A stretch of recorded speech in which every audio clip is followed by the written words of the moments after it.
আমরা দক্ষিণী ৩৩ বছর পেরিয়ে ৩৪ বছরে আজ পা দিলাম। সেই ৩৪ বছরের উদযাপন আমরা করতে যাচ্ছি রবীন্দ্র ভবনের ২ নম্বর হলে। সন্ধ্যায় ৫:৩০ থেকে এক মনোজ্ঞ আবৃত্তি সন্ধ্যা রয়েছে। দক্ষিণীর ক্ষুদে শিল্পী থেকে বড় শিল্পীরা সবাই এই আবৃত্তি অনুষ্ঠানে অংশগ্রহণ করবে। আবৃত্তির প্রচার এবং প্রসার করতে আমরা দক্ষিণের মেলার মাঠ ক্লাস থেকে এই রবীন্দ্র ভবন পর্যন্ত শহরের বিভিন্ন পথ পরিক্রমা করে এক বর্ণাঢ্য র্যালি এইমাত্র আমরা সম্পন্ন করলাম। আমরা সবাইকে আহ্বান করেছি, আসুন আমরা সবাই মিলে এই আবৃত্তির প্রচার এবং প্রসার করতে দক্ষিণের এই পদযাত্রায় সবাই সামিল হই।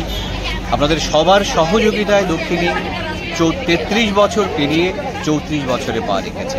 আগামী দিনেও আমরা সবার কাছে তেমনি সমান সহযোগিতা এবং শুভকামনা আশা করি। আমি প্রণব সাহা, দক্ষিণী সংবাদ।